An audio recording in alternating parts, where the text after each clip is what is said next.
Who here got into these sea shanty tunes on TikTok? Come on, who found those banging tunes? They're amazing. The Wellerman, it does hit different. It really does. Today we are continuing our series which Joey O began last week. And today we're talking about isolation. And today's sermon is about the ways in which God heals us from isolation, but also in isolation. But the reason why I'm talking about sea shanties first is because I found like a sea shanty story and I thought it was hilarious. In the 1700s, there was a bunch of British privateers sailing up and down the Colombian coast, essentially. But on that boat, there was one person and he was a Scotsman. And as Scotsmen are sometimes prone to be, he was not too interested in authority. He did not want to cooperate with the activities of the British Empire. He was rather independently minded. And so they came to a spot there, the Juan Fernandez Archipelago. It's this island that had been interrupting Spanish trading ships. And Alexander Selkirk, the Scotsman, said, "You know what?" He said to his captain, he said, "I'm actually not going any further on this boat because I don't think this boat is going to make the next leg of the journey." He said, "Listen, it's a worm-eaten, rotten, infested boat. I'm off." He got into this great argument with his captain, and the argument got so heated that eventually he said to the captain, "Like, what do you want to do?" And he said, "I'm staying on the island before I'm going any further with you." And so the captain, he got him a Bible, a pot, a musket, a bed, and some clothing, and put him on the island. And at that point, the Scotsman said, listen, I think I've been a little brash. There's no one else on this island. I'm a little isolated. I'm going to come with you if that's okay." But the captain, he said no. He said, "I've had enough of this argument. I'm done."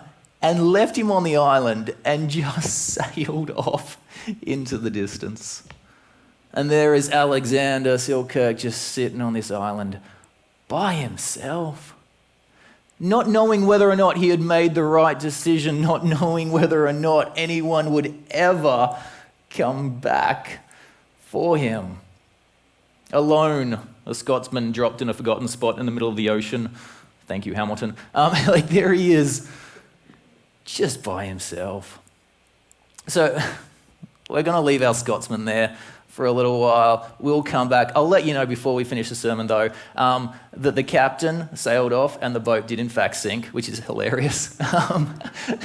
They on the next leg of the journey, they actually went under, and the captain and a few of the men survived, but they were promptly captured by the Spanish and tortured. It's funny. It is funny. Our text this morning comes from Luke chapter 5, verse 12. "While he was in one of the cities, behold, there was a man covered with leprosy." A man covered in leprosy. The Levitical standards were absolutely clear. Leviticus 13:45 says, listen, if you have leprosy, first of all, you must call out, "Unclean, unclean," everywhere you go. It also has some very specific dress requirements, which I think are hilarious. It says you must not cut your hair. It says you must wear clothing that has holes in it, and you must cover the lower portion of your face, which, just since we've been through a pandemic, I've found out that I'm keeping Levitical laws pretty well with this haircut. And my fashionable ripped jeans I've been rocking here at church. And as you go about, you must call out, "Unclean, unclean." And as long as you have this disease, you must live alone outside of the town. It's the Talmud that takes it even further, the oral traditions, the extension of the law. And it says this, listen, depending on the direction of the wind, you must stay 100 cubits away from the nearest person who is clean. It's about 50 meters. If you want it in yards, you can do the conversion yourselves, Americans with your imperial measurements, oh my.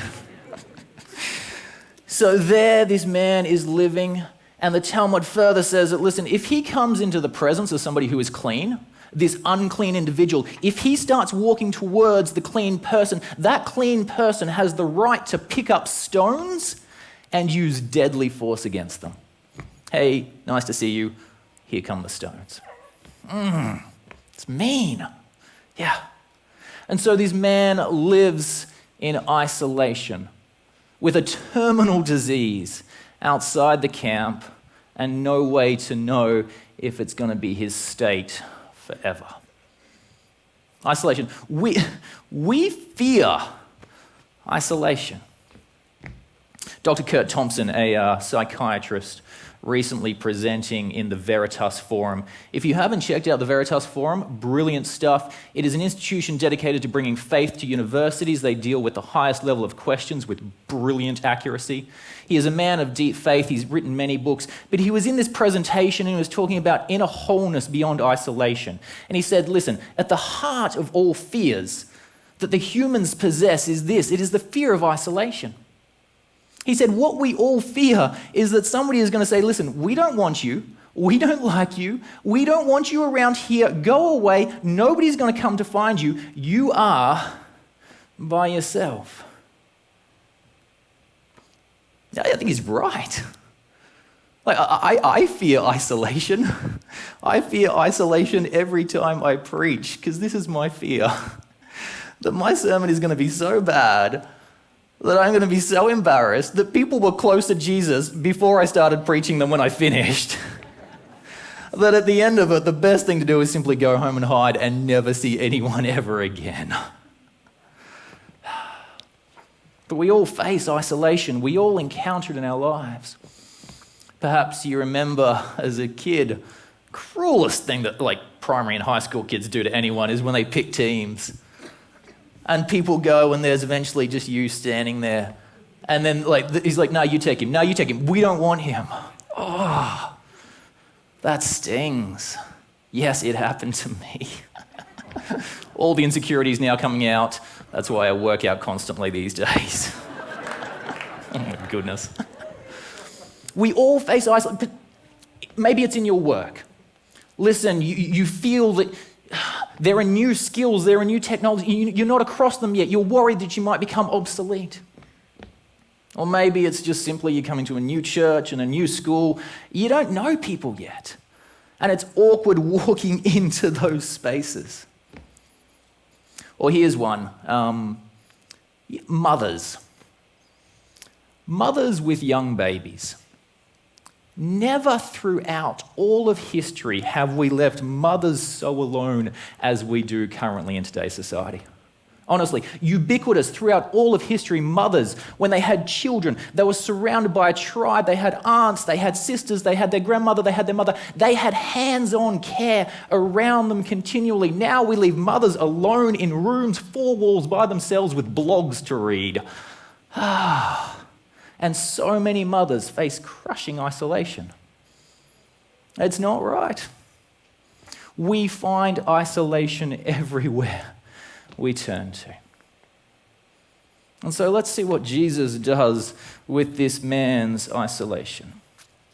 While he was in the cities, there came a man covered with leprosy. It's just a preaching point, but it's fun. First of all, this man, we're not given his name. Even worse, as he walks around, his issue is his identity. He has to go around calling out unclean, unclean. Everywhere he goes, his issue enters the room before he does. His identity has been subsumed by his issues. Has anyone ever felt that way? Has anyone ever felt that your issues enter the room before you? They only know me as, they only see me as, this is all I ever am. This man, he goes around and he calls out unclean, unclean. We do not know his name, but this is the fun part. He's about to come into the contact of the one whose name is above all names. Yes, Jesus, yes. And you know what that tells us? That tells us that Jesus' name is above your isolation. Jesus' name is above your loneliness. Jesus' name is more powerful than the issues that you live under. Jesus. And so he comes to Jesus. And when he does it all wrong. He just doesn't do it right. In the text here, there's no indication of him coming to Jesus and calling out, unclean, unclean. He comes close to Jesus, and as the story goes on, close enough for Jesus to touch him. That's not how you're meant to do it as a leper. You can imagine that though, the moment he's been living in isolation and he has heard that Jesus, this is the one who has been standing up in synagogues and telling Pharisees to sit down. This is the one who has been healing and feeding. And so he says, listen, if Jesus can do it for them, he might be willing to do it for me. So I'm going to go and see what I can find. But there's this moment when he comes near to this holy man. And he stops at his 100-cubit mark. And he sees there in the distance, and he knows that if he steps into that Jesus and his disciples, because Peter's there looking a little jumpy, has the right to pick up stones and literally stone him. You can imagine that moment, the risk, standing there saying, listen, I want to go there, but it's risky. What if I get rejected? What if I get stoned? But I can't stay here because I'm going to die in my isolation, but I want to go there. You know, the last time that this leper saw a holy man, the last time he would have seen a holy man was when the priest had his finger outstretched and was saying to him, go. You're unclean. Go. You must go now. The only way you can protect people around you is to go. Leave. See, they didn't have modern germ theory back then. The exclusion from the community was wrapped up in all sorts of religious and communal language. You're now unclean. Go. The last time you saw a holy man. And he walked off. And so there now he stands 100 cubits, 50 yards, 50 meters away from Jesus. And this is what he says, and I think it's brilliant. He says, listen, the risk of entering into community is worth it because I don't want to stay in isolation any longer. Now, I want to give you that because it's worth living by. Here's the thing, when you're on the outside, moving into community, it's dangerous. It's risky. It's scary, because if you step in, you might get rejected. You all know the experience. This is a college campus. Like you go to cafeteria, you get your little tray, you get your food, and then you walk in and there's all those long tables, and you got to find a place to sit, and you got to do it quick, because if you spend too long looking, people will know that you're nervous, and then you go and sit down, and it's not like they're going to say you can't sit here, but they might simply say, hey, and that's the end of it. They might just ignore you throughout the entire time and you'll just have to eat pretending you're alone. It feels risky to enter into community, but here's the thing. It is worth it. It's worth trying again and again. And if you've been rejected, that's not how you should be treated, but it is worth trying. Because here's the other thing that happened. You could sit down beside some amazing people and you could make some great friends. I know it takes energy, and I know you might have been rejected before, but the risk of entering into community, it's worth it. It is. A good friend of mine, she works within the social services of the Australian government, Centrelink, there in Melbourne, and they run a very careful, very thoughtful program.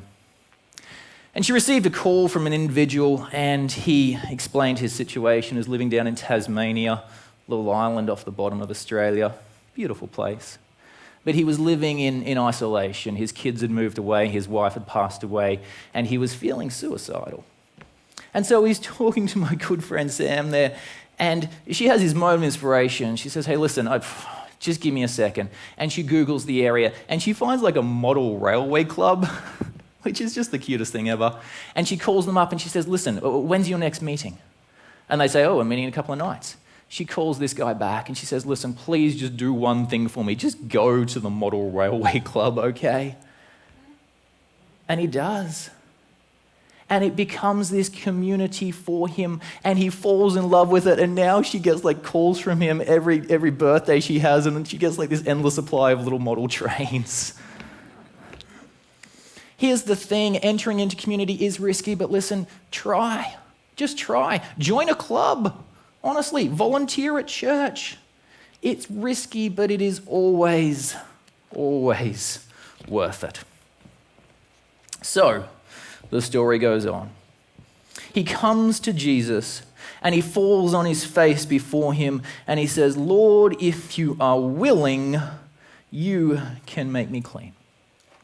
And Jesus stretched out his hand and touched him, saying, I am willing, be cleansed. And immediately the leprosy left him. It's a nice moment, isn't it? I mean, Jesus could have used his words, but Jesus chooses touch for this miracle, because no one has touched this man in years. You can imagine that moment where he feels the hand upon his shoulder and his body comes to strength and he hears those words of Jesus, I am willing. I am willing. Now, just a quick gospel point here. That man is unclean and he comes into the presence of Jesus who is clean. And usually, when somebody who is unclean is touched by somebody who is clean, they both become unclean, but this is Jesus, okay? If you are unclean and you come into the presence of Jesus and he is clean, when he touches you, you both become clean, okay? You are permanently clean. That is who you are. This man is restored again, and he feels the hope and the joy of just going back to community. Because that is what we were made for. We were built for community. We were built to hug our kids. We were built to go to concerts together and enjoy amazing music. We were built to stand before art and have an emotional response to the artwork as we truly imbue what the artist is trying to communicate.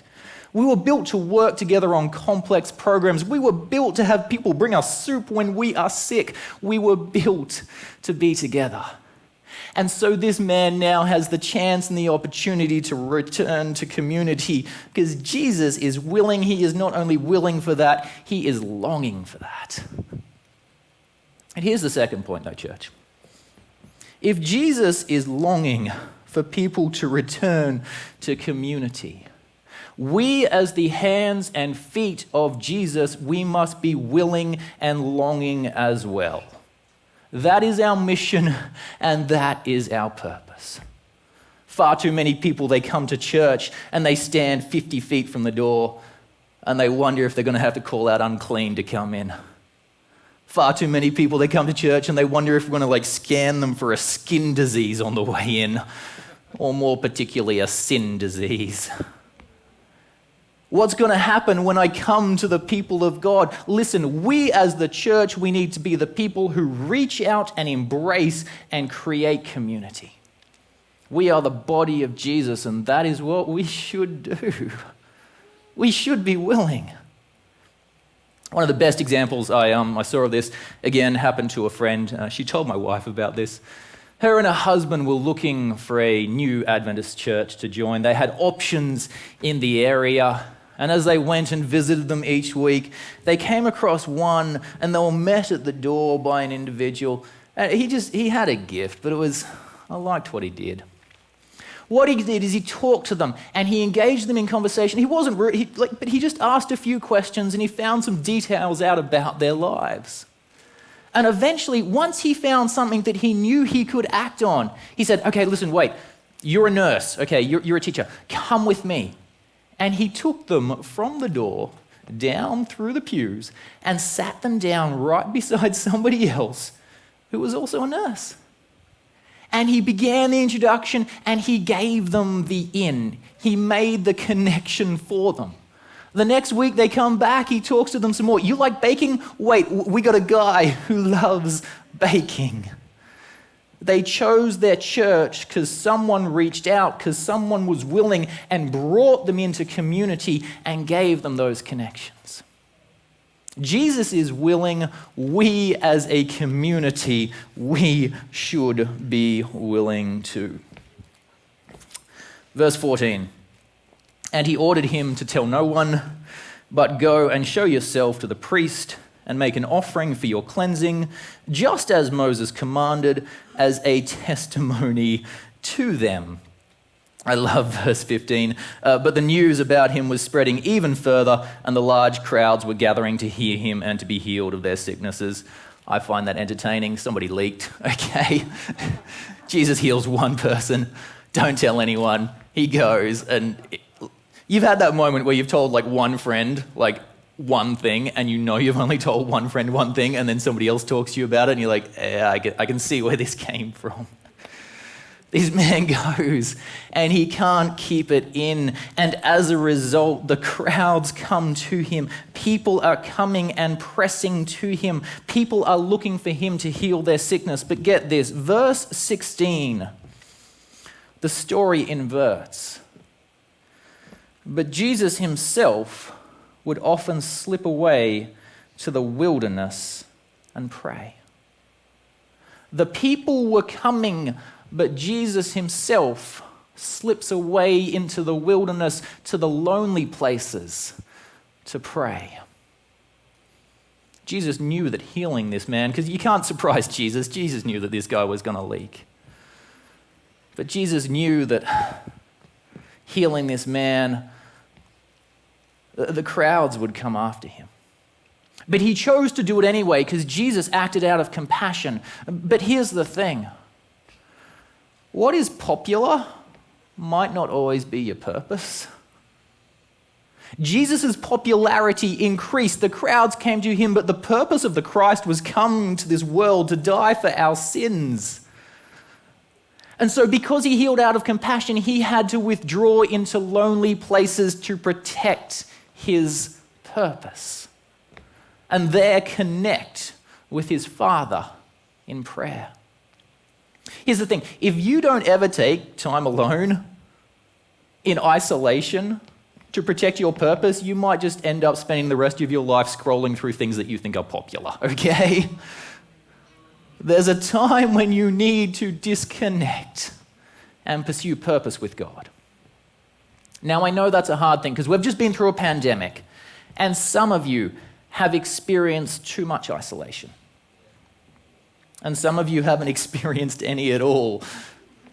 Some of you are at home with your wife and 3 kids, both of you trying to work on 2 careers while you're trying to get your 3 kids through homeschooling online, and you have not had a single moment to step aside and find a moment to connect with God and your purpose. But I encourage you to do that.